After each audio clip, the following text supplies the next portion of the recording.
Welcome, welcome, welcome. Welcome, welcome, welcome.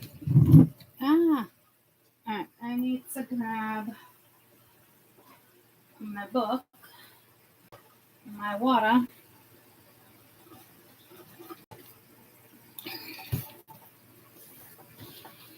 Okay. All right. I'm back.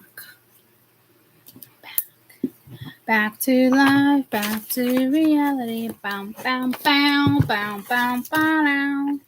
All right.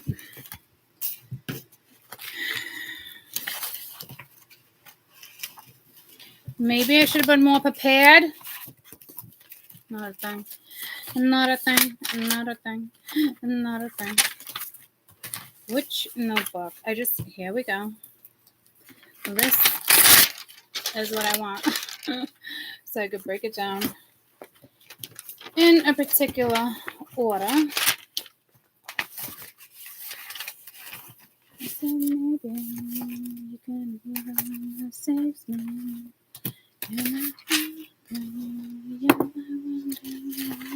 Okay. So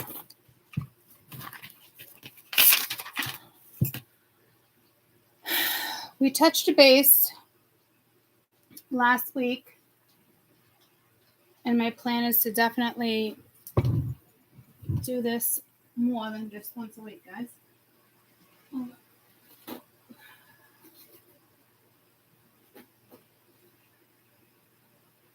And we talked about manifestation.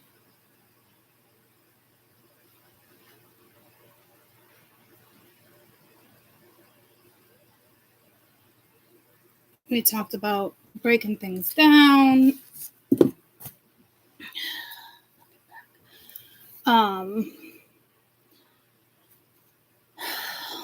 me a second. My back. Okay. So we touched base on matrix manifestations, that type of stuff. We touched base on concepts, perception, how people look at things, right? So I think it's really important to break down. Hey, I know I'm early. I said 6. I think it's really important to break down how the brain works so you guys can kind of understand where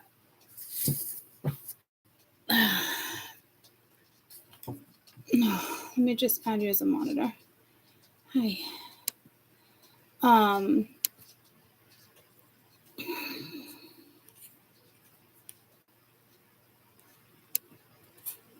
Okay. Hola. So, Heather, you're now a monitor. If you don't want to be, you don't have to be. You can always click it right off. I'm pretty sure you have control over like whether or not you want to be a monitor or not, right? Almost positive.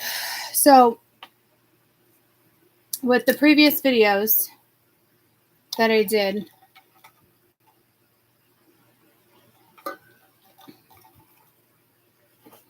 we talked about certain stuff, and I wanted to break down. I wanted to break down not the entire anatomy of the brain, but a good majority of the brain. So, because this is how we think, this is what we use, this is our day-and-day function, how we get up, how we look at things, right? And it's just like I've said before, it's so freaking complex. It blows my mind that we're not taught this in school in certain stuff. And this is why I feel like when it comes to like governmental interference, like that type of stuff, why it's so important when people like want to manifest, or when people talk about rewiring the brain and like all this other stuff, and knowing why we should do it, but not really knowing why, or not really knowing the way our brain really works, right? So that's important. So first, I'm going to break down the limbic system. Now, this is all like word for word, Google, different books. I'm not making any of this up. It's the brain. I mean, I can't imagine you would think I'd be making this up, but you never know, right? So, let's go to the limbic system. Let's do this. So, this part might be a little boring, but it's really educational, guys, and this is why I'm working with the brain. Okay, so you know what though?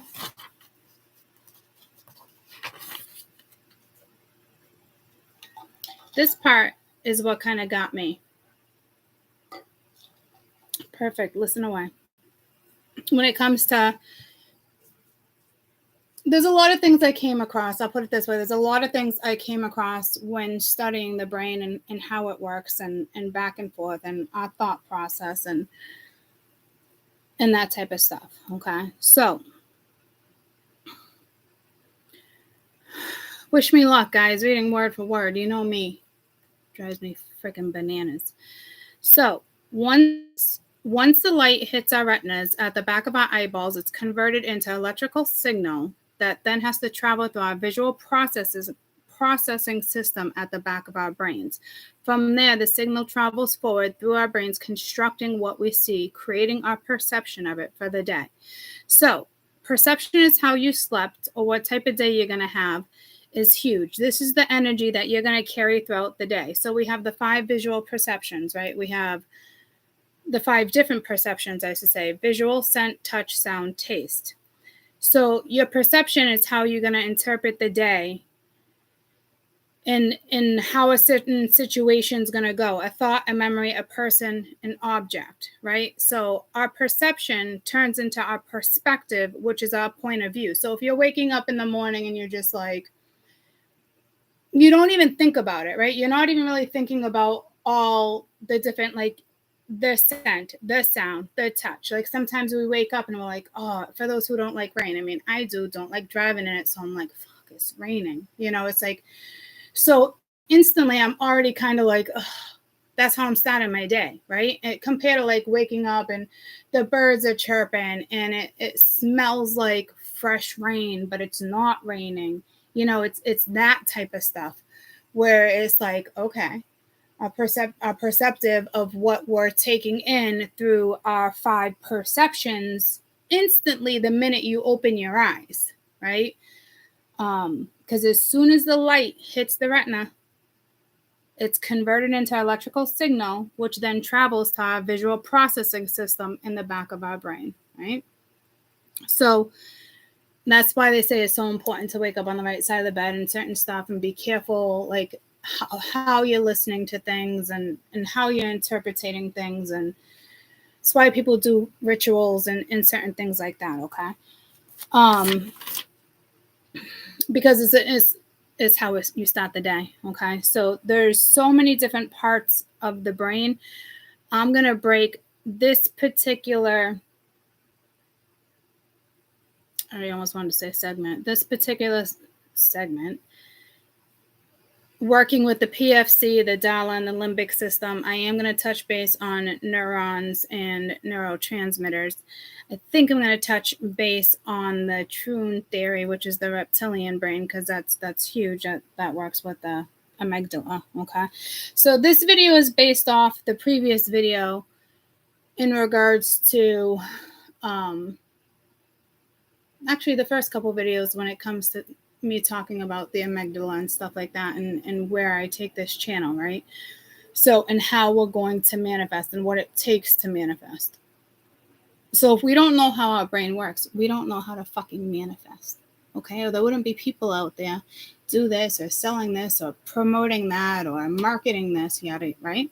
Right? So you have to, somebody has to be brave enough to come on and break this shit down for people so you know what works for you and what doesn't and how your brain works. Like, it only makes sense to me, right? I mean, call me crazy, but for me, just, I don't know, shit has to be broken down in a certain way, right? So we have 4 major lobes in the cortex. We have the frontal, temporal, occipital, right? Occipital, something like that. Periodical. So I'm not working. I gotta be careful what I say because I'm not originally working with the energy I was gonna work with. So, because this says I'm not working with it, but I'm working with the thalamus, which I am. So I gotta take different things out. But the occipital is the visual processing, the temporal, primary, okay, our translator, and our frontal holds our day-to-day. It's our perspective memory as well, okay. Five most important parts of the brain, 3 main divisions. Cerebrium, cerebellum, this is where our medulla is. This is where our cerebral cortex is within the forebrain of the cerebrium. We have the brain cell, the brainstem, the hypothalamus, which is the back of the head that controls our balance, our walking, our motor functions. 3 parts of the brain: forebrain, midbrain, hindbrain. Okay. Our striatum, thalamus, our hippopineal glands. It's where our voice, our sound waves, that type of stuff. Midbrain, it's our master coordinator. It's our eyes, it's our auditory, it's our visual processing, it's the messaging back and forth. We have our hindbrain, the upper part of the brain, which is near the spinal cord, brainstem, and a wrinkled ball of tissue called cerebellum, which we talked about up there, okay? We have gray matter. I'm not touching base on gray matter today, but it's linked to the nervous system, which we are going to talk about the nervous system. We have our neurons, which are like little messengers, right? It's almost like waiting for the postman. You're waiting for something in the mail, right? That's what our neurons, in a way, do, and how they interact with things. So those are super important. All right. Our nervous system, which is our limbic system, it depends on tiny little neurons, okay, which is a network of cells and fibers that work with each other, communicate with each other. It's a system. They all talk to each other, sending chemical messages back and forth, okay? So our neurons and our neurotransmitters, they talk back and forth with all this stuff, okay? So the limbic system. Which parts I want to break down? We have nerves and networks in the brain, several areas of the edge of the cortex linked to our instincts and moods. Okay, controls our basic emotion, fear, pleasure, anger, feeds us, drives us, hunger for sex, dominance, reproduction system, carrying offspring. Okay, it's also our emotional brain, which consists of the amygdala, which, right, the channel is Dalla's method, based after the amygdala. However you want to say it, potato. The hippocampus, hypothalamus. See, this is going to mess me up because I wrote Dalla, hypothalamus. But, so, I don't want to mess this up for you because I haven't gone over this in a while. Let me briefly Google this for you. Is it the hippocampus? It is. Okay. Hippocampus. Okay. Yeah. So the hypo has to be the hypothalamus. I knew I was going to get myself in trouble there. So you have the hypothalamus, right? It controls and releases hormones. The hippocampus, which is our memory. It's our sadness. It's our fear. It's our learning, how we learn emotions. It's where we form new memories. We have our trigger switch, which is fear, anger, pleasure, which is the amygdala. Our fight or flight, it's a pivotal role when making, certain new memories or working with memory. We have our thalamus, which sends 98% of our sensory information to our cortex, which is our relay system, our our relay system, and this is where stuff is processed here. Okay. It plays a role in how we sleep. It plays a role in our consciousness. It's our learning. It's our memory. With the hippocampus, this is where things get damaged. This is where we need to regulate things. This is encoding. This is spatial navigation. This also plays a role with our anxiety and avoidance behaviors. If it's damaged or decreased, it causes depression, and this messes with our cognitive functions, which is part of the PFC.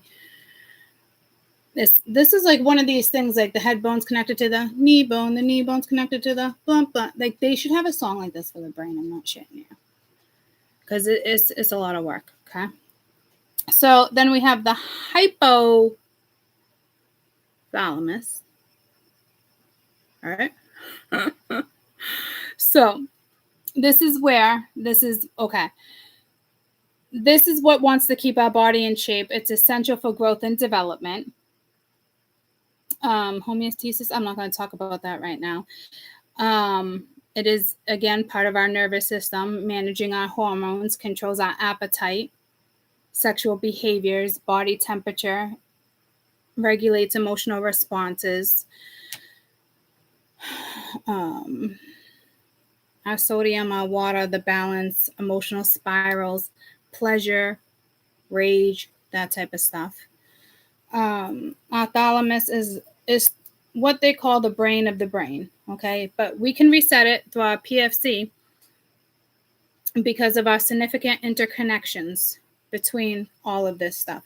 So all these can be reset. We can work with all of these. And that's another thing when it comes to everything I work with, and where I was going to take this concept of this channel of going back and forth, which part of the brain works with which, and how you break it all down. It took me 6 months. It's no joke. Okay. So I know what I'm doing when it talks about, I know what I'm doing when I'm talking about to you guys, why it's so important to work with certain stuff and how I'm breaking things down, or eventually how I'm going to break things down and incorporate everything. It's fun. It's interesting. So, when I'm done explaining all of this, I almost said mumbo jumbo, but it's not mumbo jumbo. But when I'm done breaking this down, we'll break it down in like a conversation type thing. You know what I mean? So you can kind of make a little more sense of it. But again, I think this is the part that's super important. Okay. So we have the lower part of our brain composed of certain sections. We have the brainstem, the midbrain, the medulla, the pons. That's more meditation. I'm not going to go there. We have the brainstem, which is responsible for regulating most of our body's automatic functions that are essential for life. Once the brainstem has permanently stopped, you can't reverse it. Eventually, your heart will stop beating. The brainstem connects to the cerebrium and the cerebellum, and the brainstem communicates with the hypothalamus for when we wake and sleep. Okay, this is the brainstem. In a way, it controls our breathing, our digestion, our heart rate, our blood pressure. Okay. Stress on the brain cell can cause, stroke, 2 types of stroke. Okay, we don't need to get into that because that has something to do with something else. Again, remember, guys, bear with me because I had a completely different concept for this channel. In the sense of working with certain personalities, no, don't need that. But this is important. Mental illness lives in the brainstem, as well as many varieties of different mental health disorders, schizophrenia, depression. The stem works from the same brain regions. Okay. So let's touch base on neurons real quick. Neurons transmit electrical and chemical signals to other cells. Okay. The cerebral cortex has 16 billion, little neurons just floating around our little brain. That's a whole lot of mailmen floating around in our brain, right, guys? It's a lot. So these are important. What stimulates the brain neurons? Learning new skills, mental activity, exercise, sex, fasting, calorie restriction, caffeine, blueberries, omega-3, zinc, folic acid. There's a lot, okay?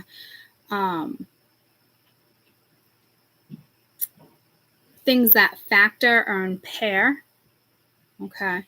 Stress, sleep deprivation, alcohol, too much sugar, saturated fat, lack of vitamin A, B, E deficiencies, that type of stuff. You need me to shut the door?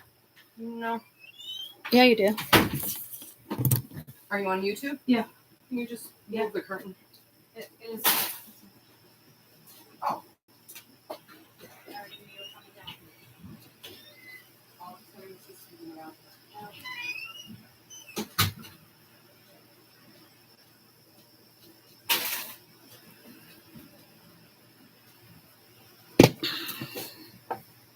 Okay. The more neurons you have, then more neurons increase the capability to learn new memories in the future. Okay. The brain needs the energy to work properly. Main source is glucose, found sugar, foods converted into our bloodstream, converted into energy. What stimulates the brain is our mental stimulation activity, mental gymnastics, drawing, painting. They do not heal. They do not renew themselves. Very few exceptions for the rules here. Only two special places within the brain that can give birth to new neurons, which is the DG and the hippocampus, is what we're going to be working with eventually when I take this channel a little further and a little further. Okay. This has to do with also our memory. PTSD, stuff like that, memories based on a circuit. So if you add to this circuit, it makes sense that you would disrupt it. Newly added neurons could have a useful role in clearing old memories and making room for new ones. Neurons can regenerate within humans and are linked to the ability to regenerate nerve cells. Let's see. Neurons improve our brain structure, our play, our cognitive functions. We increase neurons through mental thought, mental exercises. Examples: when we increase our blood flow, we get better blood volume and increases our chemicals linked to our blood cells.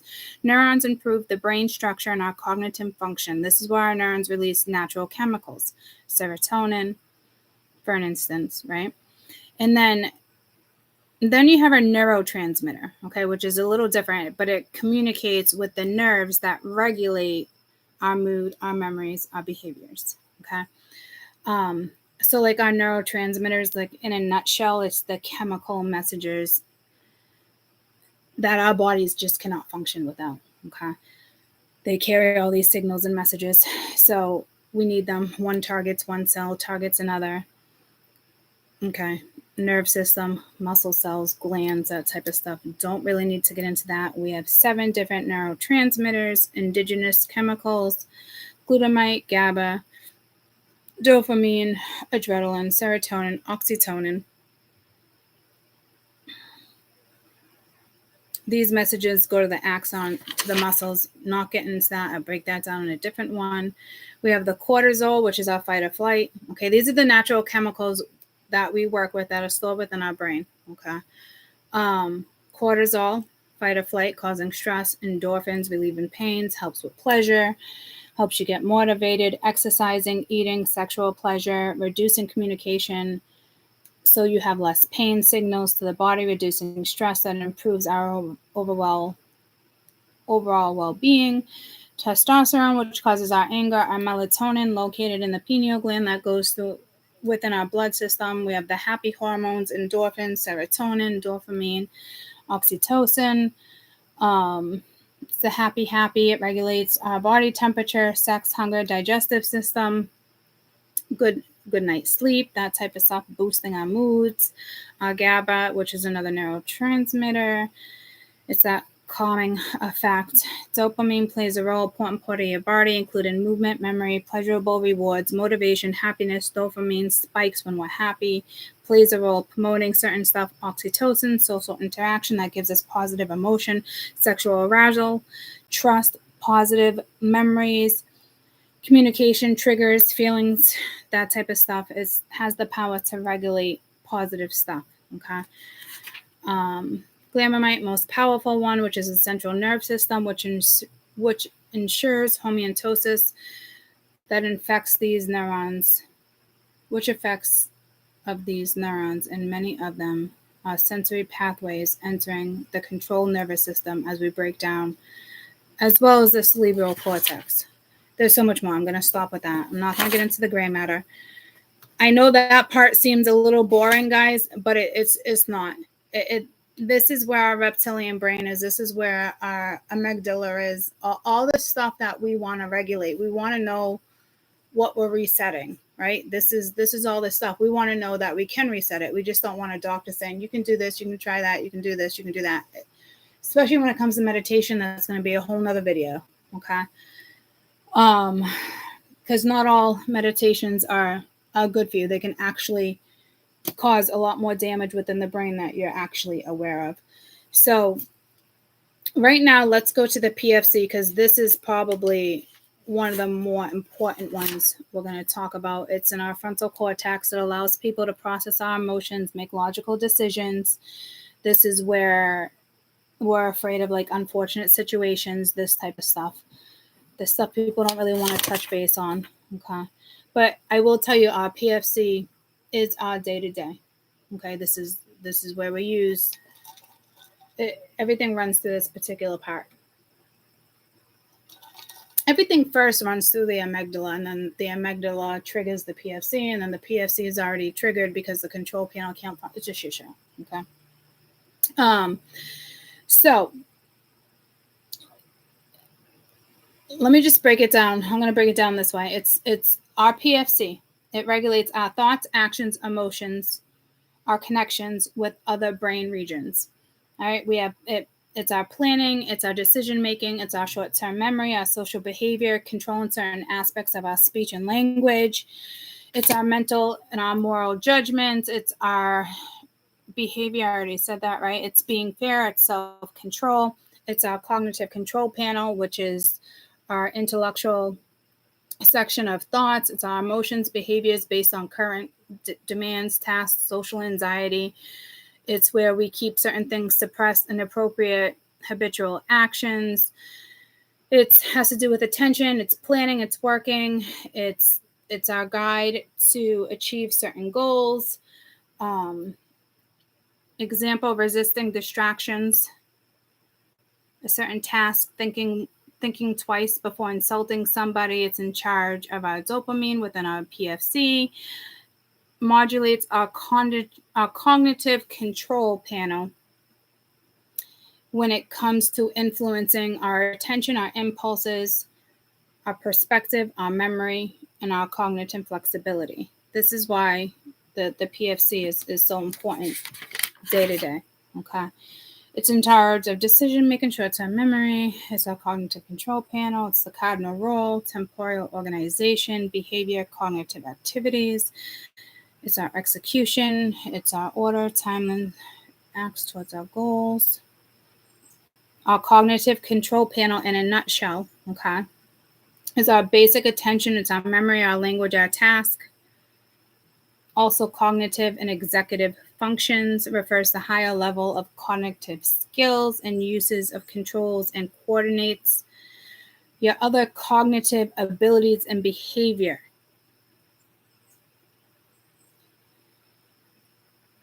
And what? Okay, I'm still within the PFC, but this is where we need to learn. This is actually where we do learn, like reading things in general, remembering things, making logical decisions, paying attention. It's definitely where we process a majority of things. Our long-term memory sits here too. This is our auditory processing, our visual processing, staying focused in a single task for too long, of a period of time. This is when everything will start working with everything and sidetrack you, right? So I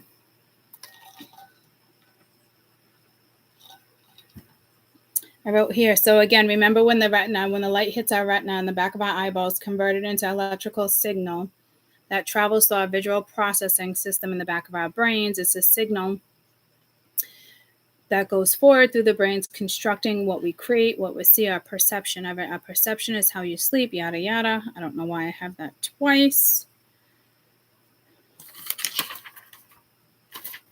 So that's the breakdown. I got a few more pages, but let's leave that there, because I want to talk about what happens when your PFC is weakened.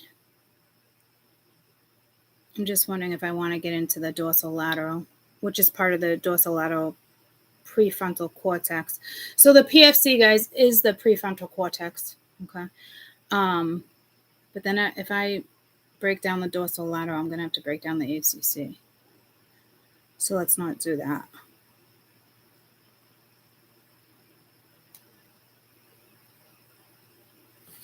Let's go to the Dala.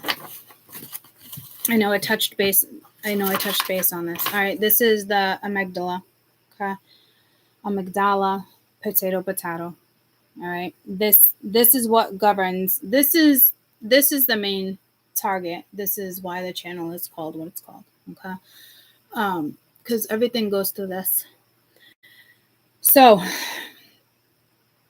this is what I truly believe, like the government, pharmaceuticals, certain stuff. This is what we target. Okay. This is what meditation targets. This is what everything you can imagine. This is what gets targeted first. Okay.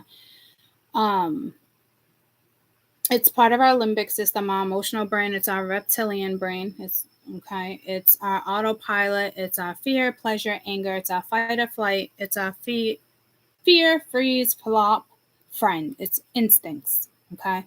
It's also money, power, social status, that type of energy. Okay. It's our emotional brain. This is the memories. This is the habits. This is attachments. The amygdala manages the processing of the information between the PFC, the temporal association with the hypothalamus, which is part of the nervous system. Okay, this is what I'm saying. It's crazy. Everything's interacted. This is why it's so important to. We'll leave that for another conversation. But so important in the sense of knowing how your brain works. So it's not just like one part of your brain you got to work with or straighten out, or this is why you should do this, or this is why you shouldn't do that. Like, it's a huge network that it all talks to each other throughout the day. I just feel like I wanted to talk about like the up and down theory, but I'll leave that out for right now. So this is the known role for processing fear, which is our own perspective of like what we're scared of. Okay.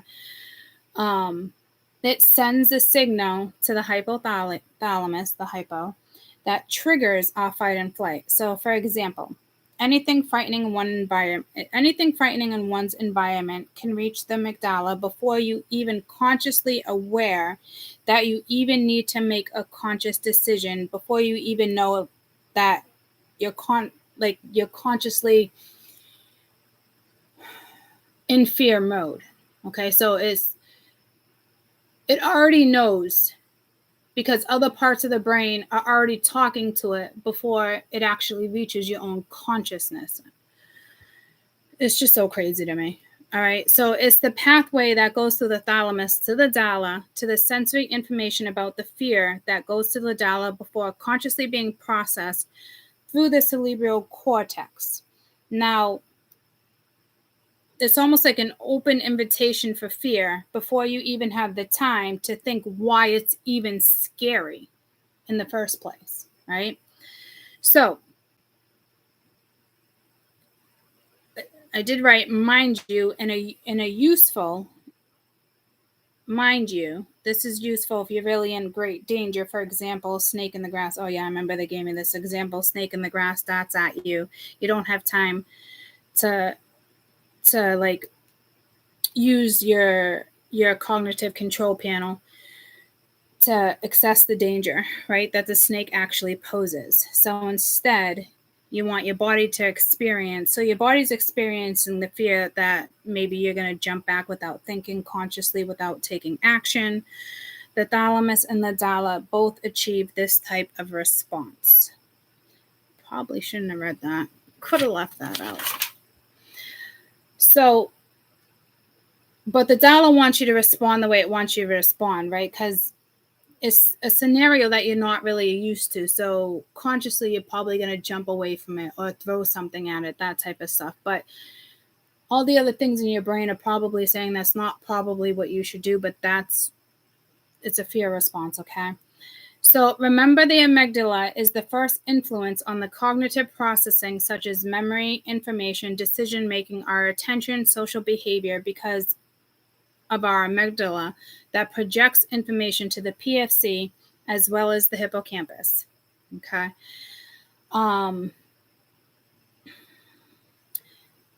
When it's activated, the dala gets triggered, fight or flight response. Remember, it's always activated when it's not activated before you even put a thought together. That's why they want to shut it down. That brings me to the PTSD, but I'll bring that up in another conversation. And the dala releases hormones that tries to prepare your body. From there, the fight or flight and the dala. This is where the hijacking occurs. I'm going to talk about that in a second, though.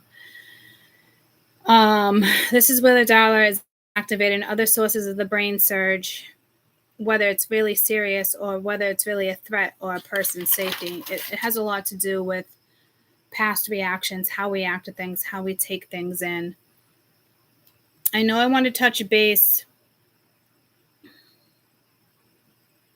on the hijacking, but I also want to touch base on the weekend PFC.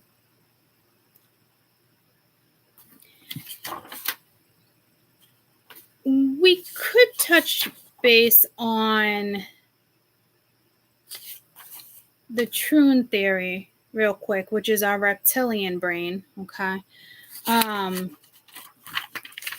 This is like we use 90% of this brain throughout the entire day. It's the third most inner part of the brain. It's the amygdala area, is the reptilian brain. It's the oldest part of our brain. It's responsible for 90% of our decision making. It controls our fight or flight responses. It lives by its own rules. It also operates super fast speeds. But it also tries to serve your body in the best possible way, okay? This is our focus, our touch, our smell. It runs through our reptilian brain first. If you have no interest, it's going to tell you have no interest. It's also kind of like a mental filter, is what they kind of call it. It's like the mother of all fuck ups. But it's a good thing we have the mental filter. Also, our brain would go into overload. The average human brain has 2 million bits of information each second through the 5 senses. So imagine if you have to process all that, you'd go crazy. Well, you wouldn't even have time to make a decision. This is how crazy the brain is with the back and forth and what it has to hit and go through before you even make a freaking decision. Kind of wanted that to be its own topic, though. This is also where trauma is stored. Okay, instinctive trauma, our responses, fight or flight, freeze, startle response, crying for help. Examples are all the reptilian brain functions. It's how we interpret somebody. It's how we interpret if somebody's a threat or not. Determine whether or not the limbic system determines how we're feeling, if we're really feeling like that or not, if it's really a threat or if it's not. Anxiety, stress, this is where emotions take over, which is our limbic system. But our limbic system will also mask our instinctual piece of our reptilian brain, which is fucked up, but we've trained our brain to do that, okay? Which is a big problem. Because you don't even know if it's a justifiable threat, right? You can deactivate this. I really want that to be its own.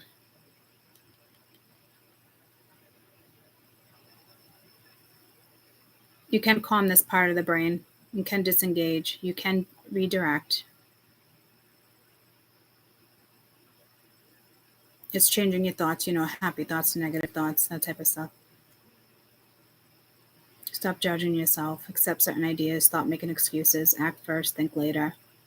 Have lots of good ideas. Logical. Don't be afraid to fail. When all else fails, remember how an idea was born. Luckily for you, our subconscious mind has a built-in mental filter. We just talked about that. The big question here is your mental filter working for you, or are you working for your mental filter? Majority of us were working for our mental filter. It should be the other way around. Then you got to be careful, because this mental filter that I just spoke about does determine the quality of your life, guys. So that's why I'm saying, like, we don't really have control of the amygdala like you think we do, because let's get into the weekend. So I'm going to break this down differently now. I will get into the hijacking in 1 minute. I want to talk about the PFC being weakened.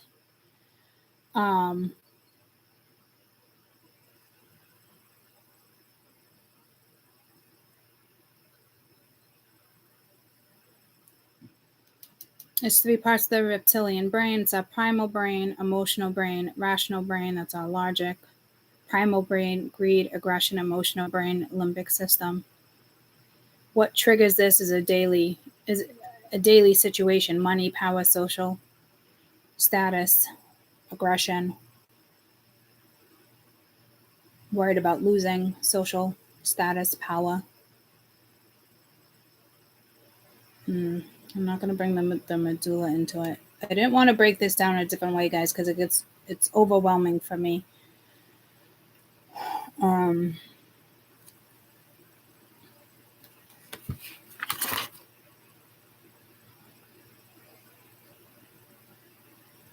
So the limbic system controls our memory, our emotions. The PFC controls our thoughts. When we're faced with trauma, the reptilian brain releases energy carried out, and then it's like a survival responses. If this system comes interrupted, when the limbic system has held a memory or an emotion related to or to the PFC, generates thoughts associated with that experience. Sometimes you can mask the threat, but you're not knowing if it's real or not. This is where the reptilian brain can become confused, can't respond appropriately. This is where they also believe trauma is stored, which is all part of our amygdala.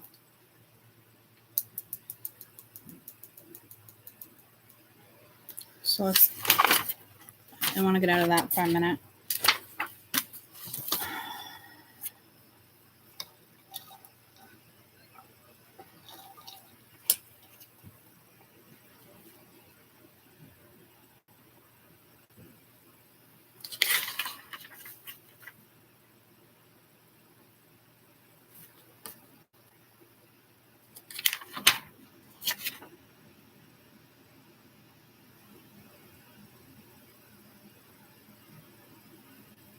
I'm just scanning the dorsolateral, see if I want to bring this in to the conversation.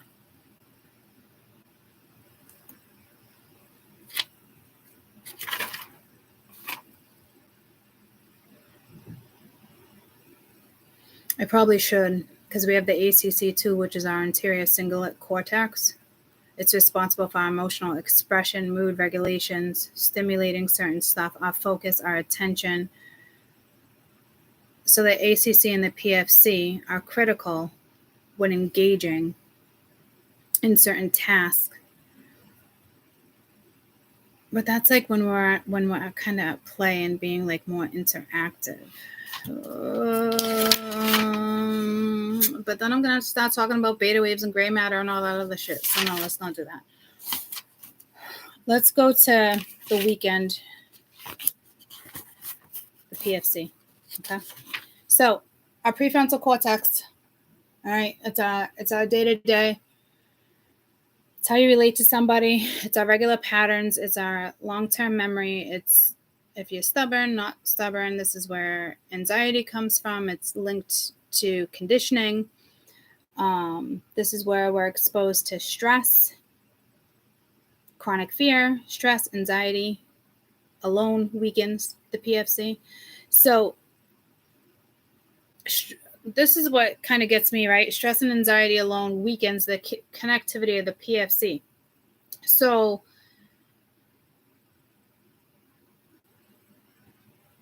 if your PFC is not working how it's supposed to, it's kind of like your hard drive, right? So stress alone, your amygdala is already hijacked.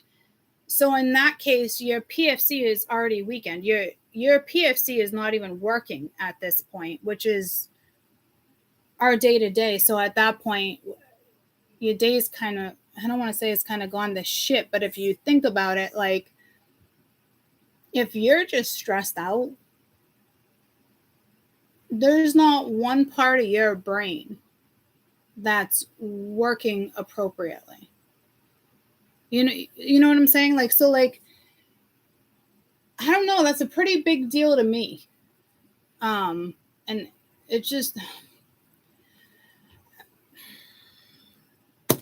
stress alone. I mean, that happens so often. Then what, you say you want to go and calm down or take a big breath or like certain things and go to meditation and, you want to, the wusa energy and trying to pull your shit together and pull yourself together. And that's only temporary. So I'm going to break down meditation in the next video, but even the littlest bit of stress, you're shutting down at least 7 parts of your brain that need to be working to make rational, logical, the right type of emotional situations on how to carry that out. So majority of you, like the amygdala, is already processing this stuff, but your PFC can't fucking process it. So your amygdala is already hijacked, if that makes sense. Like, so you, at this point, you really can't make a rational decision. So all the decisions you're really making are based off past decisions, not something, oh, maybe I should handle it this way, or maybe I should handle it that way, in a sense, right? So again, never mind stress, anxiety, right? So stress and anxiety alone weakens the connectivity of the PFC. So when any of these thoughts are even offset or out of control and it feels like you can't handle a situation, this is where it messes up your thoughts and your actions, okay? This is where the energy, there's no clear perception on how you're going to handle a situation. So if your PFC is weakened in a way from a negative thought or a negative pattern, which is the cause and effect theory, okay?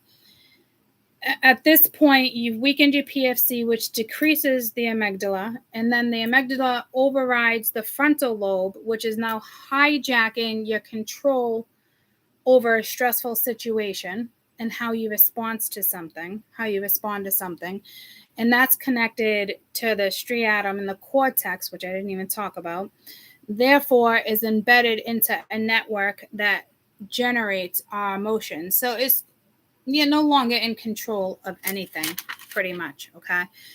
So when the PFC picks up on fear, it activates the dala. Now, this is the amygdala, right? But I'm calling it dala.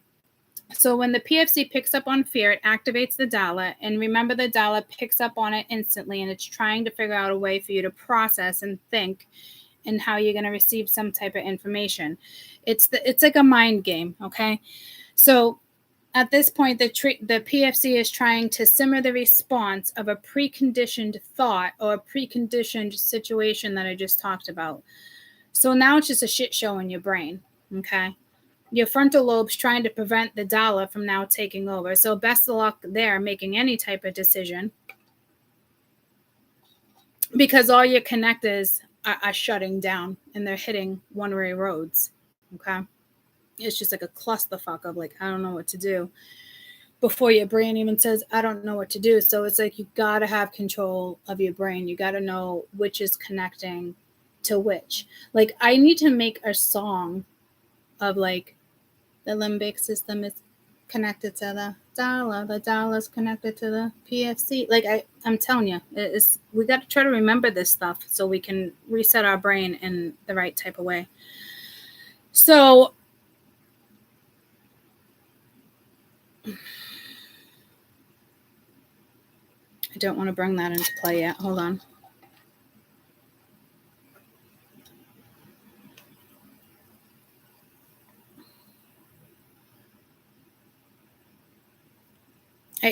At the end of the day, the PFC and the DALA is weakened. You can't make a logical decision when it comes to what needs to process through your frontal lobe of the cortex when you even just have anxiety. Okay, so it's scientifically proven that you can't process your emotions or make a logical decision if there's any type of negativity that has weakened both your PFC and your DALA, especially if it's a preconditioned experience. Like, you can't fix any of this unless you know how your brain actually fucking works. Instead of, here, let's take a pill. Here, why don't you go to yoga class? Here, why don't you take a breath? Here, let's try, counting your fingers, a pinching. I mean, there's so many different methods. There's got to be a better way to break down the brain. I'm sure eventually I'll get there. But I want to break it down in a very scientific manner like this at the same time, so you guys can kind of understand. And we all know conditioning, that type of stuff. That's where the matrix plays a huge role. Okay. So the DALA doesn't know even now how to process fear. The DALA can't even decipher if this is actually a predator or a situation where you need to be more wary. Okay. It's instantly triggered and it's instantly in the fight or flight mode because your PFC is in charge of your expression of the fear that's based on previous learned or stored programming. So now, even watching the 5 o'clock news, for example, your three main sources have been hijacked: your PFC, your DALA, and your frontal cortex. The DALA overrides the frontal cortex that takes control back from the PFC because the PFC can no longer make logical decisions. All our little messengers have no idea how to signal anything back and forth because it's not even the frontal cortex's problem, because it wants to take control back of the PFC. But at this point, it's fucking clueless because your amygdala has now been hijacked. Any little bit of fear, oh my God, you're going to get a big storm, your power is going to run out, like, go stock up on water because we're running low, and you should stock up on rice because there was a flood in this country, and yada yada. Just watching the 5 o'clock news can do that to you. Okay, so this is what I mean by like governmental. I just heard invasion. All right, because it instills fear, even if you're not looking. Because a lot of people are not looking at that as like fear, or they're not putting it in the way of like, oh my God, guys, like, they're not trying to like freak you out, you know what I mean? But like, they're saying enough to target, because we already have that programmed fear. We already have this shit programmed, and they don't want us to figure out how to deprogram it. This is the problem. Okay. So again, just watching the 5 o'clock news, all right, has already fucked with your PFC, your DALA, and your frontal cortex. The DALA overrides the frontal cortex, but then is trying to take control of the PFC, but the PFC can no longer make logical decisions. All these little messengers have no idea what to do at this point or where to send other signals. Again, can't really blame the frontal cortex for this because it wants to take control back, but it can't because your PFC doesn't know how to talk to your dollar because your dollar's fucking hijacked. It's crazy as fucking shit. But this is where it gets tricky, okay? Because this is where doctors prescribe medications, antidepressants. They target things like this. The main source of medication hits the dollar first, okay? This is where I think this will be huge working with children in PTSD, because here's a script, and what people don't know, it instantly hits the amygdala. That's the first place it fucking goes, and it dumbs it down. You don't ever want to dumb down your amygdala. It's here for a reason. Every function in your brain should be at a steady pace, resting pace. We shouldn't be too high, shouldn't be too low, and that's not hard to necessarily do. It's just learning how to actually do it without medication, without people telling you should do it this way or that way or try this. How about you just try to understand how the brain actually works, so you can mentally figure this all out yourself and do what's best for you and make the decisions that's best for you, because you now know how the brain works. And I haven't even gotten through half the shit yet. This is just the beginning of touching base on stuff, okay? So the main source of medication hits I'm going to say dollar again first, and this is why they say go to yoga, and because it decreases the amygdala. Okay, they target the dollar by shrinking it down to simmer the fear, the anxiety, the I don't know, throwing our body off, chemically off. Our bodies are under attack in multiple ways the minute you shut your amygdala down. And this is what we're doing in yoga. Okay, this is where the comes in to play, and we don't want to shut down the amygdala. We don't want to fuck with certain beta waves and shit because you want the gamma, whatever it is, right? That type of stuff. I'm going to bring that. This is going to be the next conversation we have, okay? Just navigating through life alone with anxiety or stress seems somewhat exciting, and you can live without the amygdala, but it will throw other brain functions off without the amygdala being intact because it causes absence of our natural fear and can be dangerous and potentially fatal. But hey, take this pill and you're going to feel better. Hey, go to meditation, you're going to feel better. Because you're dumbing down something that causes the fight or flight. Does that make sense? So I get why people want to do it, but that's a temporary fix. If you can't figure out how to keep your amygdala at a resting rate, you're fucked.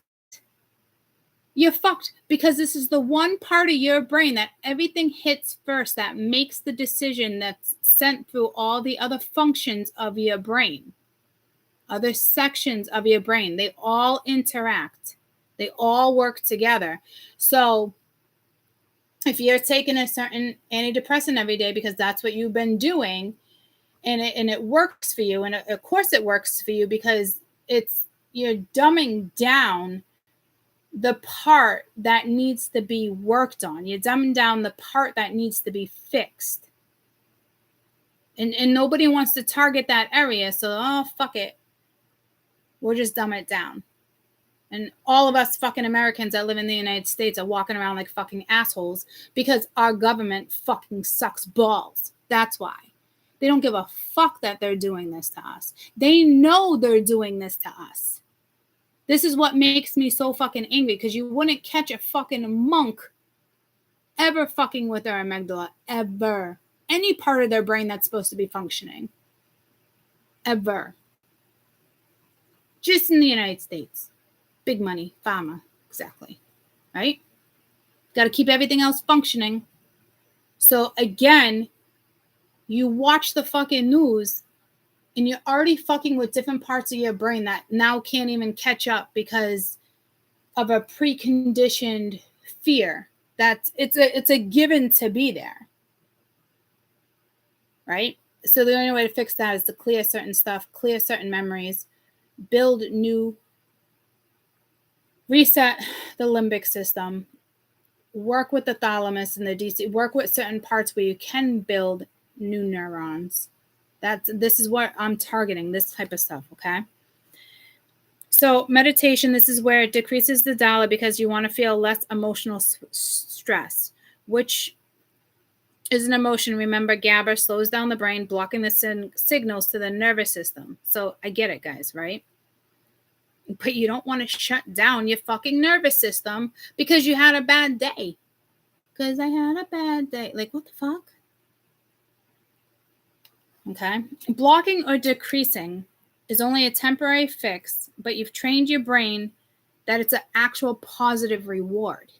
But it's not. You're doing so much damage. Okay.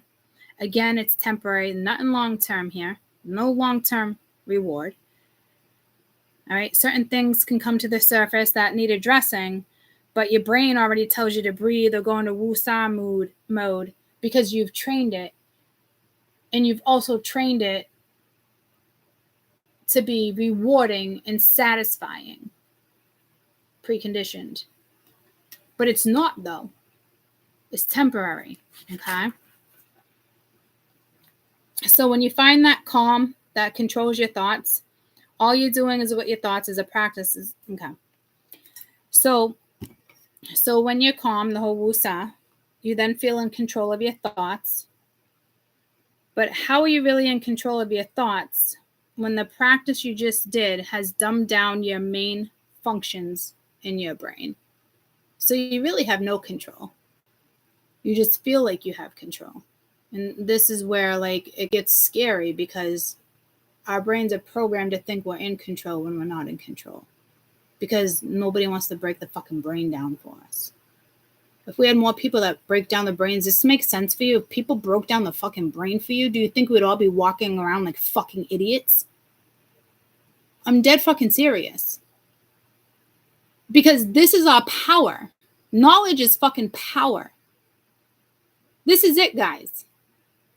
Learn how to work with your brain and how the brain functions and why you should be resetting certain things and why you should be eating this way and why certain medications you should have and shouldn't have, or how to speak to somebody when it comes to something. And it gets you on a whole nother level. This is where I come in, and I'm going to become a narrator with certain stuff too when it comes to your imagination and certain stuff, because this is what is being taken from us too. That's a whole nother conversation. Okay.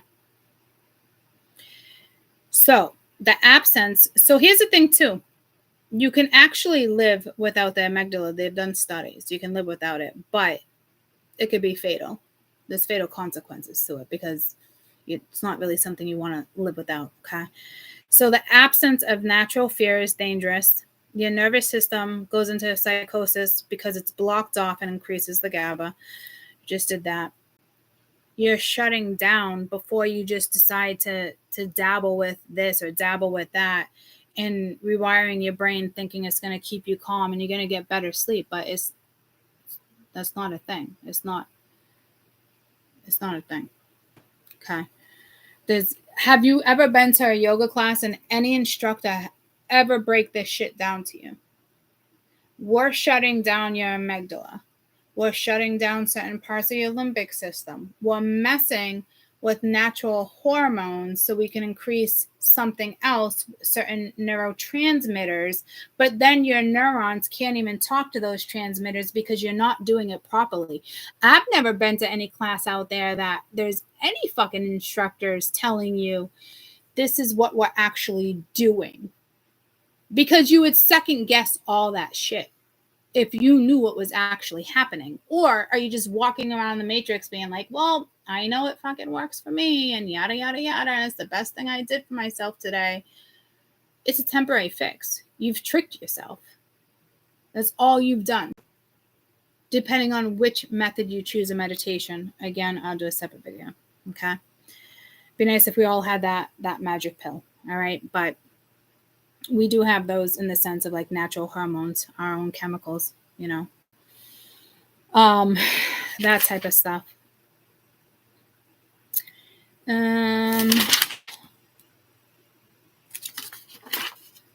This is the calm, less stress, makes you feel more stable. Again, you're not really more stable. You just rewired your brain to think you're more stable. Okay? But your brains are way more powerful for that, and you gotta know how they work. You're very capable of making certain decisions when it comes to day-to-day stuff, okay? So again, I'm not trying to talk shit on all meditation, but I am a lot of the meditation here in the United States. When I speak of like here in our government, I'm talking about the United States of America, our fucking government. Okay. So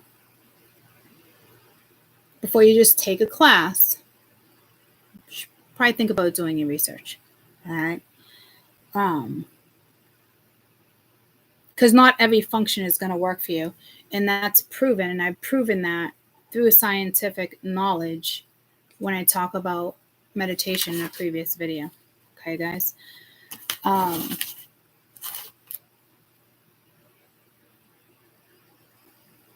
So a weekend PFC and a weekend amygdala is not good. So let's talk hijacking.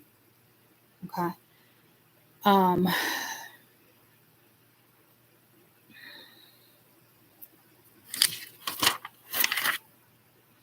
The amygdala overrides the frontal lobe in the PFC to hijack and take back control of a stressful situation. How you respond is connected to the striatum gray matter, which retrieves from the cognitive control panel and the PFC. So if the PFC is weakened from one negative thought, that one negative thought can cause a negative pattern. Again, cause and effect, right? It's a catalyst. So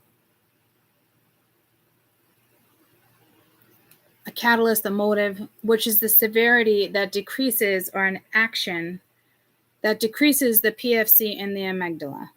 Okay, so something, again, preconditioned, the occurrence has already happened, it's where it's stored. Okay, so when the PFC is trying to simmer down the response, it's instantly going to a preconditioned situation because it's now going to the frontal lobe that tries to prevent the amygdala from taking over. So best of luck there, because it's not going to happen. The damage is already done. All right. So again, every time you have a negative thought or a negative situation, you've already weakened your PFC and your amygdala. So your frontal lobes right now no longer have control of logical decision makings, where you work with the part of the brain where you make logical decision making. So you basically have just tricked your brain to maintain everyday life, because a majority of it is routine for us. It's already preconditioned. It's stored in our brain, right? Makes sense? But it's not good. So at this point, you're not even going to be able to process any type of emotions or make even any type of logical decisions. So again, if your PFC is weakened, that is your main source of thoughts that are now coming from your dala, which is now in the fight or flight mode because everything is thrown off. So again, you have three main sources that are hijacked by, again, stress alone. Remember that the dala overrides the frontal to take back control of the PFC that can no longer make logical decisions. So it's like it's bouncing back and forth and it doesn't know what the fuck to do. Okay. So it's pretty fucking crazy. It also has to do with our pleasure too. Okay, and our sexual cues, pleasure, that type of stuff, simulating certain stuff, behaviors. The dala responds to rewards. Again, it's like when we have orgasm, our brain releases massive amounts of oxytocin, dopamine, our love hormone, promotes feelings, connection. Dopamine is the feel-good energy. It's a it's a neurotransmitter connected to the reward center of the brain. So the dala can reduce both negative and positive emotional responses, but at this point, it really doesn't know how to. Okay. So again, dumbing down your medulla is like even dumbing down your sex life, and that sounds pretty fucking lame if you ask me. But hey, y'all want lame sex? Fine, go have some lame sex. You know? Not my business. But you gotta remember the amygdala is fear, pleasure, anger. It's a lot of things. Okay?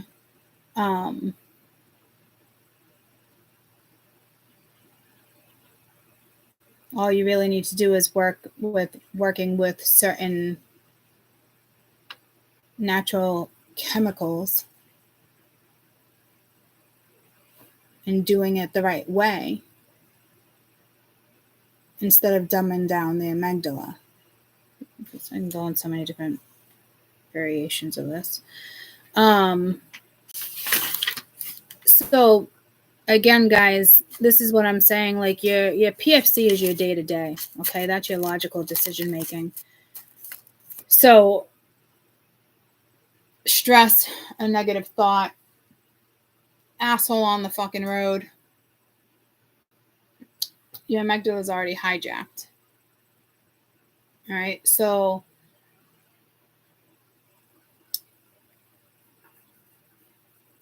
now, like if I break this down in examples for you, which I've kind of been doing throughout it, kind of, sort of, there's so much more I can talk about, but I want to leave it for other videos at the same time. But in the sense of like, when do you not every day somebody gets anxiety, or not every day somebody's stressed, right? But like there's usually some type of occurrence. Somebody says something, you know, and it you know, it could be something scary or nervous, or you're stressed, your kid's not home yet and it's getting dark, or there's a storm coming. I mean, and think about it, you're going to bed like that, but you feel relieved at the end of the night or whatnot because they're home now and this and that, but you've literally your brain is now scattered and cannot function. So now you need to be careful. So if you need to know how the brain works, because if you have a day like that, you can say to yourself like, okay, so I know I just had this type of day, so maybe I should be doing this before I go to bed, or maybe I should be talking to Jack and Diane before I go to bed and having a conversation with Jack. You know, it's this type of stuff, okay?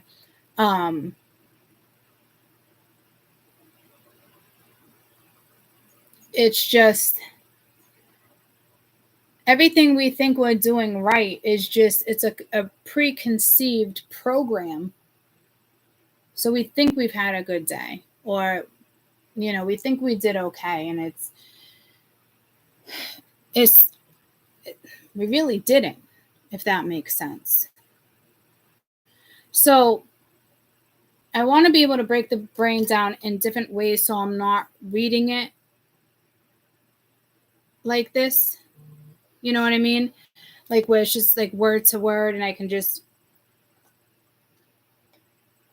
make things flow a little better and make a little more sense. But when I slowly start to break things down for you in other ways, this will make a lot of sense. So basically, what I'm trying to get at is, at the end of the day, if you're even stressed, you're stressed, a negative thought, you're worried, you're shutting down, your PFC is not working. Scientifically, your PFC is not working, your frontal cortex is not working, and your amygdala is now not working. So you can tell yourself and do what it is you think you need to do to get by for the day, but you're not fixing jack shit. And this is the fucking problem I have with why are we not being educated on this shit. Ask yourself that. Ask yourself when you take a yoga class or a certain exercise, and when you go to the doctor, why are they not educating you on which part of the brains you're shutting down and which part of the brains should you not be shutting down? Because you shouldn't be shutting down any part of this fucking brain, because this is our day-to-day brain. This is the brain we need to survive, right? So a lot of studies, recent studies, I just got to find, for those who don't know me, I have a tortoise. He's been walking around.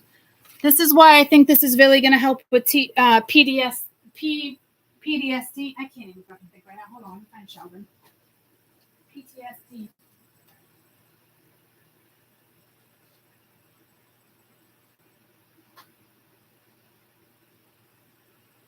Because they did studies where they took out the amygdala, but long-term studies, there's nothing beneficial about it because it's linked to your limbic system. It's linked to all these other parts of your brain that you don't want to shut down. So they're not going to have a normal life, right? The PTSD is it attacks the amygdala, fight or flight. Not knowing how to make decisions. They don't know how to work with PTSD patients and certain stuff and trying to figure out medications and this type of stuff. There's not certain medications for this stuff, guys. This is why they recommend meditation and other things, right? But in my notes here, when it comes to meditation, which I really didn't want to get into, but in the sense of like, if you have PTSD, you should not be doing certain meditations, period. But they don't tell you which ones you should do and which ones you shouldn't do. I mean, I'm sure they do, but they don't break it down like it should actually be broken down, guys. Because they're not educating us on the dangers of meditation. Everybody just thinks like, oh, I just got this calm and it makes my day better and I can sleep better. And yeah, you can because you're shutting everything down, but you're not waking up and reactivating everything. And that's the fucking problem. It's all preconditioned. It's all programmed. Does that make sense? There was something that caught my attention with the meditation. But I'd have to bring in the gray matter. But when it comes to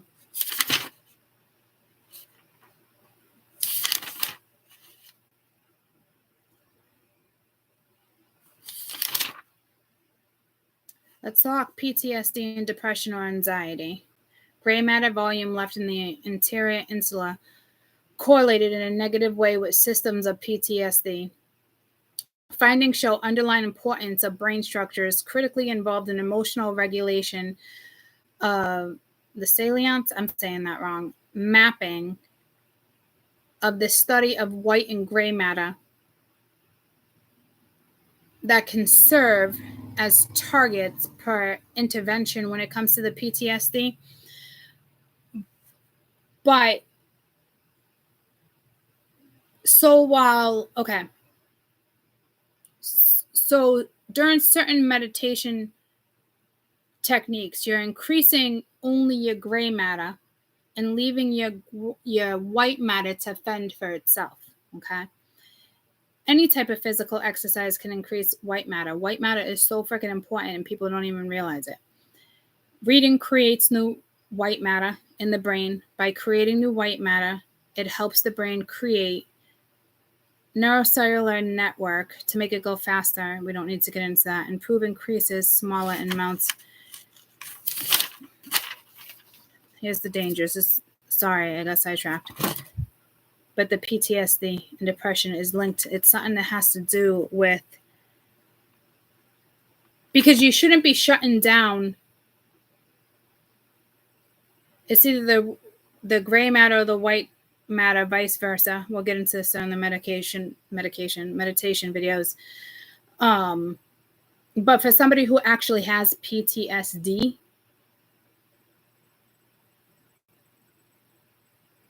you shouldn't be shutting down either of them. In a majority of meditations, you're shutting down one or the other. But there's something like there's proven dangers in meditation. But again, I want to find the one that has to do with the PTSD because it's so important.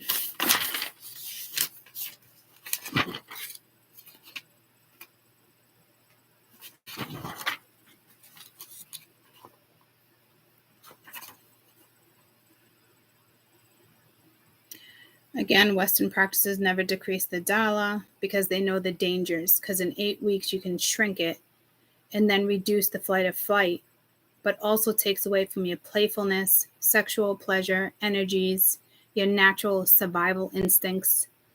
Being calm and sedating the dhala is all fucking fun and dandy, right? But it's two different things between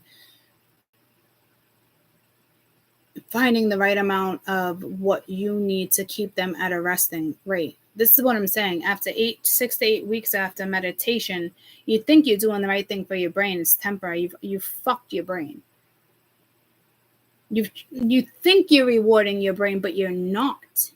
And the only way you're surviving and you think you're happy every single day is routine. Certain partners, your friends, you got the right people around you, and it makes so much sense.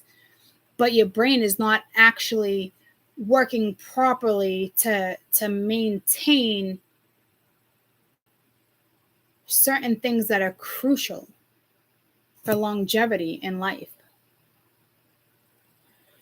I'll get into it then too. I can't find what I was looking for, but you bet your ass I'll find that when I talk about that other stuff, because it blows my mind that doctors and certain people prescribe meditation and medication, and it's literally opposite of what you should be doing. Like if somebody has ADHD or ADD, something like that, like you shouldn't be doing certain types of meditation. And almost everybody these days are diagnosed with something like that, right? Everybody's just getting diagnosed with all sorts of shit these fucking days. So it must be in another part. But this shit is no joke. Now, this is why perception and so many things are so damn important, and why it's so important to look at things in a different way. So the more videos I do and I break down more things, it's still all going to boil down to the amygdala at the end of the day. Amygdala, potato. But this is what we need to take control over. This is what we need to, like, if we literally tell ourselves, like the whole theory when I talked about Jack and Diane and talking to your higher consciousness and naming your higher consciousness and slowly getting in tune with this type of stuff and grounding and the stuff that we actually need. This is where we're going to find happiness. Like this is where we're going to find what people seek at the end of the day. And there's so many different things we're going to find, right? I just got so sidetracked there. But at the end of the day, I truly believe if like you know how to talk to your higher self, you know how your brain works, what you should be doing, what you shouldn't be doing, slowly working on that stuff. Grounding yourself is just being outside within the energy, or working with visualizations or certain binaural beats, certain frequencies, I think are way more important than just let's try this program, because nothing's going to necessarily work if you don't know how to work with what you're working with. Your amygdala is one of the most important things within your brain functions to work with. And within the United States, that's the one thing that they are targeting and taking from us. It gives me anxiety. That's it. I'm all fucked up. My amygdala is fucked up. My PFC is fucked up. My frontal lobe is fucking hijacked. You get where I'm going though? Like it's so crucial, and you should know what frequencies you should be working with and listening to. You go into yoga class, you don't know what type of frequencies you're listening to. All you know is that you're aligning your freaking chakra system. Are you fucking aligning your chakra system? Are you though? Are you? Because your brain has to tell you what you need, and not an influencer telling you what you need, or a yoga instructor telling you what you need, or a doctor telling you what you need. You are in control of your own freaking brain, your decisions. This is why it's so important to know how your freaking brain works and what you want out of life. Like, you have to at this point, we need to reprogram your brain, but you got to know why you want to reprogram your brain. Not just, okay, well, I know this is what I'm supposed to do because they say this and they say that. And no, certain people need to break things down a certain way for you. Well, you're not going to learn. You're not going to figure it out. Watching the 5 o'clock news for 10 fucking minutes, you're screwed. 3 parts of your brain that you need to function every day are already shut down. And if you do certain yoga classes and you're not supposed to be doing, and other things that you're listening to and you shouldn't be listening to because that's not your frequency right now, you've trained your brain to think it's a reward. And there's nothing rewarding about that, because you're really walking around like a fucking idiot. You're walking around on earth like a fucking idiot. And I hate to fucking say it because you think you're all fucking kosher and blah, blah, blah, blah, blah. We're not. We're all a bunch of walking fucking puppets for the government right now is what the fuck we are.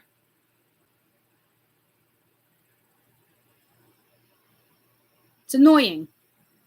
I need more people to speak up and start figuring this shit out. You want to live in the Matrix? You want to play in the Matrix? Go ahead. But don't preach and don't come at this person. I want this and I want that and I want this. And I just want to live this life and I want to do this. Then pull your shit together. Educate yourself when it comes on why you should be doing this, and get back in tune to your roots. So this is why I'm going to take it all the way back to when mankind started. Because, and one of the other things when I was talking about Jack and Jill and Jack and Rose, or whoever I was talking about, Adam and Eve, and it's, you shut your eyes and you can see that. You talk about cavemen and you talk about certain stuff, you shut your eyes and you can see that because it's already programmed, right? But it's somebody else's concept. It's somebody else's perception. It's not your perspective on life. It's not, it might not be how you live or religious or this and that, but it's not actually your fucking vision. That vision was put there for you. So how are you really making your own decisions? Why are you really believing in the belief that you're believing in when it's programmed for you to believe? Does that make sense? I mean, there's so many things we should be questioning on why our government is allowing this. Well, we know pharmaceuticals, certain pharma, that type of stuff. Well, like, it's a fucking given, okay? I mean, it's a given. If you live in the United States, it's a fucking given. But this is their main target, because this is the one thing that nobody is educating us on. No one. That's why I said, how are these neuro fucking scientists just sitting back and being like, oh, like the fuck? So it's not for them to address the world, or it's not for them. Like, I talked about this the other day, like maybe it's meant for them to bypass it because they're working on,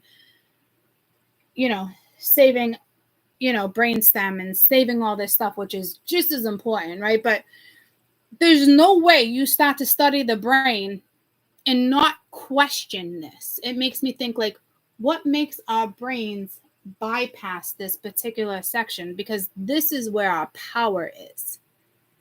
This is our power. This is the one thing the government can't control if we are in control of it. But we are no longer in control of it. It's that mental filter that's supposed to be working for us, or are we actually working for the mental filter? It's like the opposite. The roles are reversed because of how education is, and the government takes over, and like certain stuff.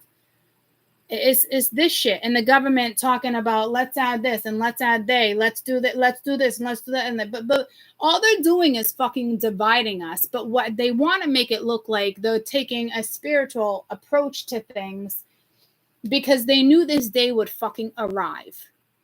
So don't let them play you when it comes to this shit, because they don't know fucking jack shit about this shit. All they know is how to do their thing, right? What to project to the community, how to scare them, how to do this, how to get them where we want. I mean, we've all have slowly been figuring this out anyway. It's always been about dividing us. And then you got this one, and this, they got this one, and now everybody, like, the fucking red tape is ridiculous. Like, it's just, you know, your brain, your amygdala, is one of the most powerful tools that you have working for you that you no longer have control over. I had to work my way out of it too. Reading this shit and researching, I was baffled. And maybe I was meant to be baffled because I wasn't hidden from what they were actually doing or how shit was actually being projected towards us. There's so much more, right?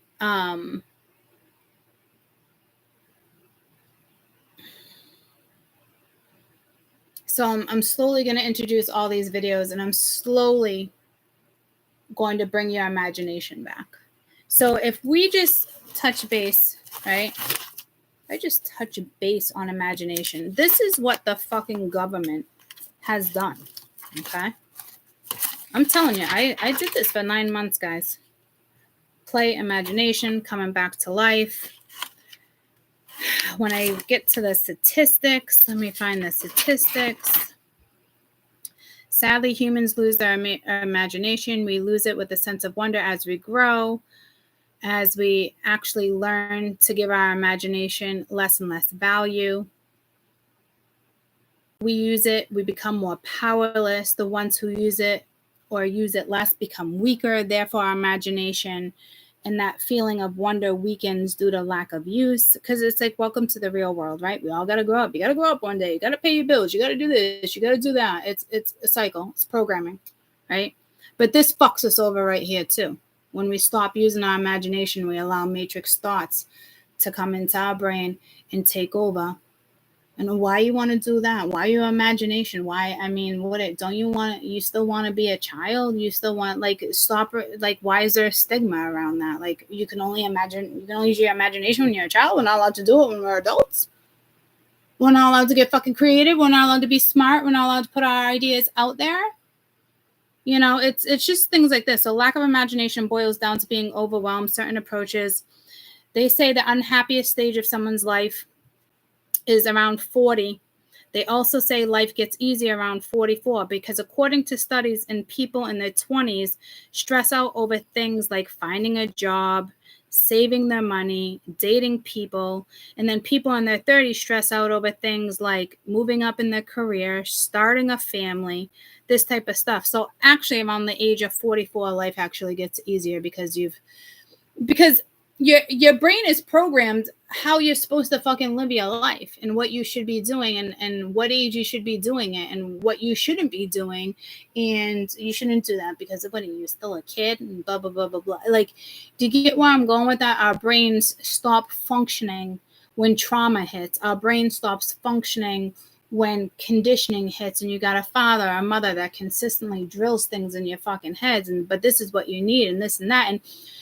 And technically they're right because the world fucking sucks when it comes to certain shit, but the world would suck a lot less if people would suck a little less and stop being so critical and judgmental and how it should be done. And I get it. They're doing it to protect us and they want to prepare us for the real world, but what they're doing is taking away crucial things from us that we should still be, you know what I mean? Oh, why you gotta be the black sheep of the family or this and that and blah, blah, blah. And it's, keep on going with this. I'm not saying it's their fault. It's just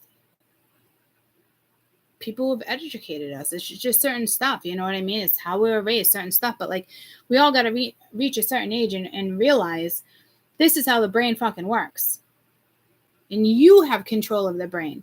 And as soon as you realize you actually have control over it and you know how certain things are functioning, you can then start making more conscious decisions. And that's what needs to happen. This is why we're going to take it back from the beginning of fucking mankind when it comes to beliefs and certain stuff, because this is all happening again, guys.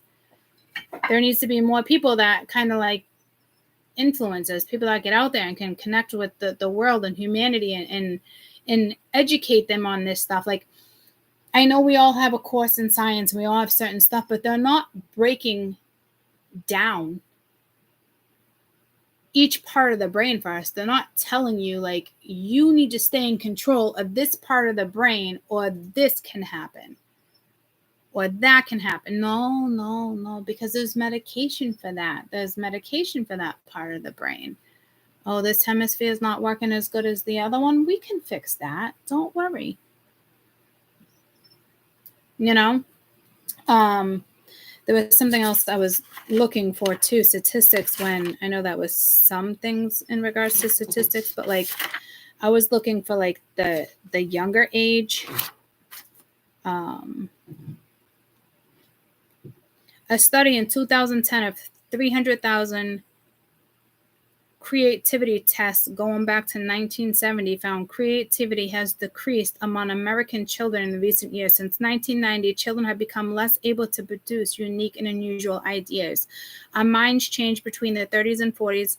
Our 30s and 40s, our brains start to shrink and then opens up new windows. By the 60s, it's shrinking again because of the age.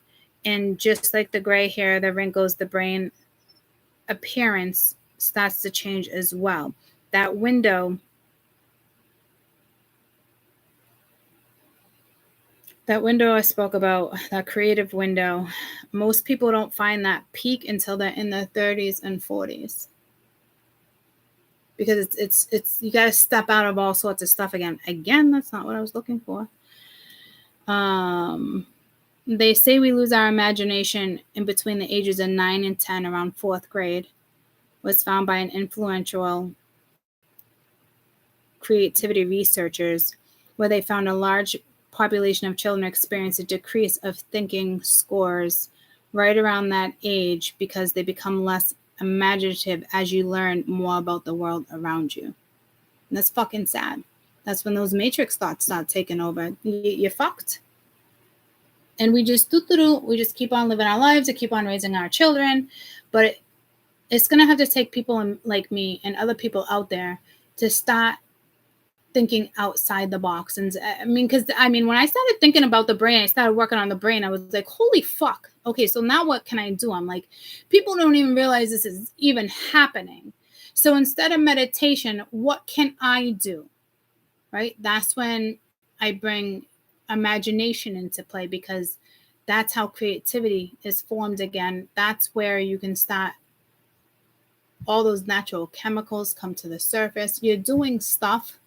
I'm going to have you do stuff to activate certain parts of your brain that needs to be activated and not suppressed. This took me 9 months to figure out.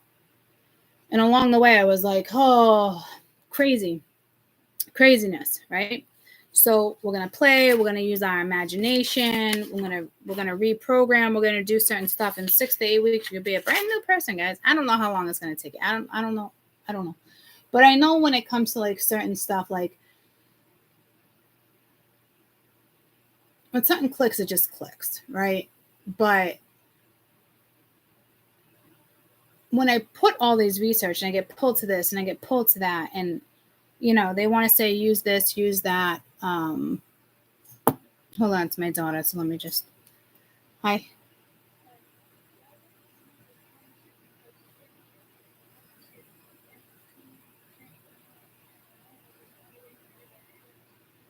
Okay, so do you want to come home? It's fine. I'll come get you in a little while once I wrap up YouTube. Yes, she already unpacked it. Well, no, she took one thing out of the car. I know she has to do a little bit more. So let me wrap up YouTube and I'll come get you. I'll let you know when I'm on my way. Love you, bye.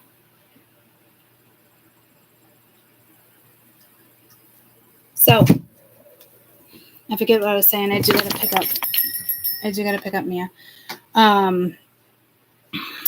We're talking about me learning the brain and what I can do for humanity, right? Because this can't stay the way it is anymore. And the way the spiritual industry is being looked at can probably stay in the same thing, and just manifest this, or you can do this, or positive affirmations. That shit is not gonna work unless you know how your brain works and you know where you're at in life. And you can't just start with, it's all good, it's a good method, but like I truly just feel like scientifically shit needs to be fucking broken. Shit needs to be broken down for you guys, right? So I know, like, the way I learn. Hi. That's fine. Love you too. Bye. For me, like, learning and figuring things out as I got older, and you're one of a kind, you're a pea in a pod, selective hearing, that type of stuff, is I never fell victim to the Matrix. And my parents always worried, what are you gonna do about retirement? I go live on a fucking island and make shit out of shells and work on fucking YouTube and really live a happy, genuine freaking life. I'm not shitting you. But that's because my brain is not working within the Matrix, right? So maybe this is why I can come up with concepts like this. But I think like we should all take a ride on a magic fucking carpet. Absolutely. I think we should all be taking a ride on a fucking magic fucking carpet. Why would you not want to take a ride on a magic fucking carpet? Why would you not want a whole new world? Why would you not want to help humanity? There's certain people here for certain situations. That's talking a whole nother level of spirituality. That's what I was talking about, the government and using this woke shit and taking sacred ass fucking words. And so this industry is going to stay exactly where it's at unless we have some influences and we have some people that start coming out and projecting different types of energies and what's actually happening. Like, I can scientifically back up everything that's actually freaking happening. There's a big difference here. So this is when it comes to perception, perspective, concepts, conditioning, trauma, the things that need to be addressed instead of just smacking a band-aid on it. And you think a lot of people think they have a happy-go-fucking-lucky life right now, but they've actually trained their brain to have a happy-go-lucky life because they're sleeping better and they're eating better and they think they're healthy. But your brain's not fucking healthy. You think your brain is healthy, but your brain's not healthy. There's so many different directions. And I'm not shitting on all meditations, guys, just certain meditations. We'll get into it then, right? But I'm going to bring back your visions. I'm going to work with every aspect of your fucking brain without you realizing you're reprogramming your brain. What do they say? Transmitters that wire together, play together. What neuroscientists have this saying. It's so cute. A couple quotes from neuroscientists. 74 quotes. Well, that's a little too many. We need to narrow it down a little bit more for me. Neurons that wire together, play together. Let's see what AI has to say. Neurons that fire together, wire together. And it's so true, right? Because we need those neurons firing together. We're not supposed to be shutting this shit down because then you're not going to get your mail. You're going to keep waiting on the mail that never fucking arrives. Does that make sense? Stop waiting on mail. I'll never find this. I'll never find that. And you won't think like that once things start to actually click, you won't think like that anymore, you know? So we have lots to discuss, lots to get into, lots to learn. And we'll get there. We'll get there together. And all these years of being spiritual and going down my path and where I'm at and where Spirit's guiding me, going from one concept to another concept, but then realizing it's actually all the same freaking concept. You know?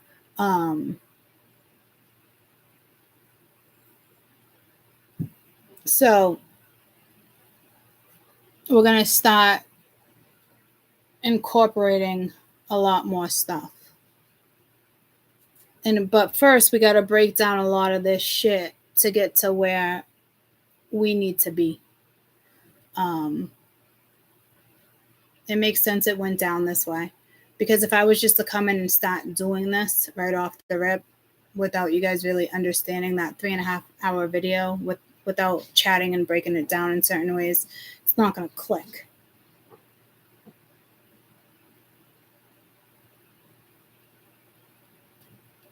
So it's time to take your own power back. And this is how you take your power back. You know, it's not, oh, we got to vote this way, got to do this way, or we got to go move here, we got to live this way, we got to.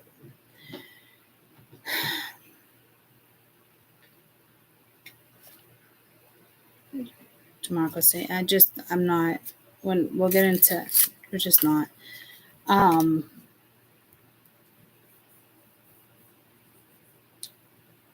I just hope I'm that person to get everybody there. I'm hoping that there's a lot more people out there that, you know, can also take certain concepts and put them out there and not have it be taboo or not have it, well, that's not how we do things. Well, no shit, that's not how we do things, because they don't want us doing it. Did any of you guys in all the schooling you've ever had, did they ever break down the brain to you and how important it is? Has any teacher ever said, like, I know knowledge is power and I get stuff, like, I get that, but like, ever seriously break down the fucking brain so you actually remember what your brain does besides learning and store memories and make new memory? Like, I'm pretty sure, and I loved science and certain stuff, no one's ever broken that shit down, because I would remember that. When all these years I had the powers within you, I get it, but where's it coming from? Well, it's a majority of it's coming from the amygdala that the government has control over. A spouse has control over. A child has control over. A preconceived condition has control over it. A regular tradition, a belief, anything now has control over it. Because it only took 8 weeks for somebody to program that. So if you just knock for so many days and so many weeks, you're gonna start to believe certain stuff, and you're gonna perceive it the way you want to perceive it. But it doesn't mean you're perceiving it the right way, because how can you if all your other functions are not working properly? It's scientifically proven they're not working. With a little bit of stress, a little bit of anxiety, a little bit of worry, a negative thought, that's every day.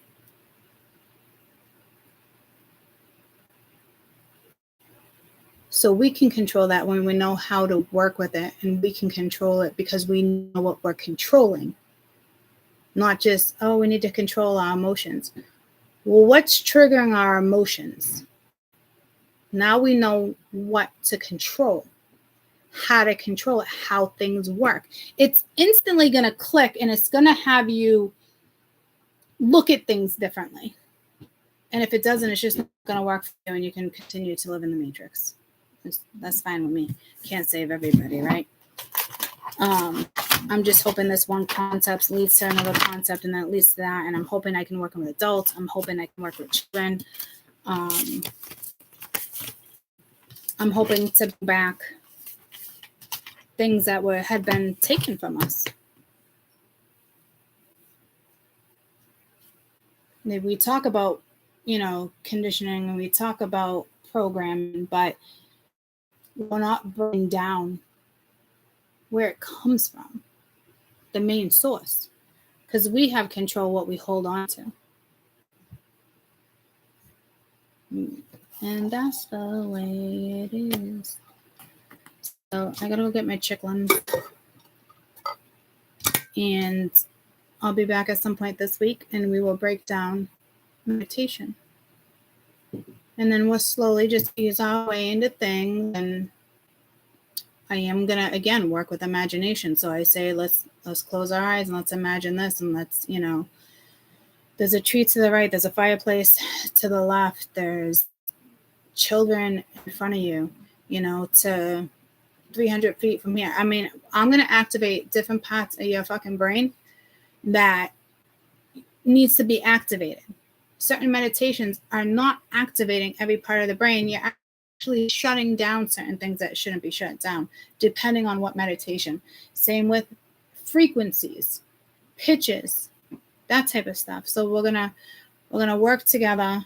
We're gonna get you back to your original freaking roots, so you can reprogram your own brain. Well, what do you think? You shut your eyes and we have Adam and Eve. We all have that preconceived visual, right? But shut your eyes, let's erase it. Okay, we're erasing it. Your teacher's on the chalkboard. You're at the chalkboard. You're taking the eraser. You're erasing it. We're gonna erase it. You're gonna create it. You're gonna recreate where you thought Adam and Eve lived. So we're gonna do little things like that along the way. I'm going to tell stories. I'm going to be your narrator, navigate you through certain things, work with certain parts of your brain, again, that you don't even realize you're working with, that need to be worked with, to bring your imagination back, to bring back your visuals, to bring back all this stuff that was basically taken from us. And nobody thought to remind you throughout all the years, remember this, remember that, or remember we sit back and do that. Well, we all got the memories, right? But nobody's sitting back and doing it. No, I mean, there's so much more I can get into. That's where we need to bring ourselves again. This is where we need to be. You want that aha, you want that woosah, you want that peace, you want that happy life that everybody actually really wants and actually function that way. You got to get back to your roots. And our roots started when mankind started, not when your parents decided to give birth to you. All right, we're not talking about those roots. Okay, we're done with the fucking bloodline shit. Bloodline's great, but that's not where our brains need to be anymore. Maybe we should talk about certain religions and why you think about this. And I know a lot of people are going to give me shit about the biblical shit when it comes to Adam and Eve and Jack and Jill and whatever. And why didn't Adam and Eve create their own story instead of preaching somebody else's story? There's just so many different ways to actually look at something when you start using your brain differently, because other things in your brain, your neurons that fire together work together, right? So you can't be shutting down other shit that shouldn't be shut down, that is being shut down on a daily basis. And nobody's here to remind us that we're doing this to ourselves. I mean, the government has a massive influence, but at the end of the day, we're still our own individual and we get to create our reality. And knowledge is power when it comes to educating ourselves in certain stuff, but the knowledge on how your brain works is power. Not just reading books and flipping fucking pages, guys. Knowledge is power in the sense of how you know how shit works.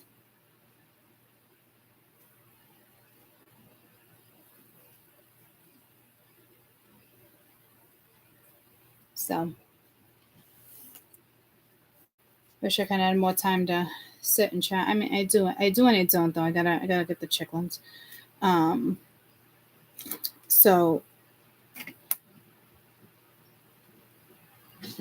I hoped this video helped, and I'll be back. What is it? Wednesday?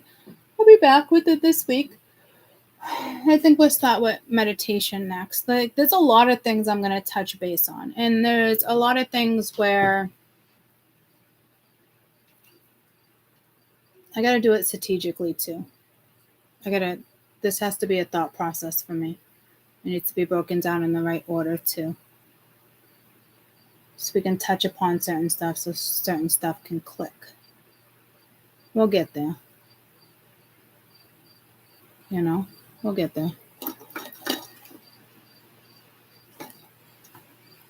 I love you guys so much, and I will see you soon.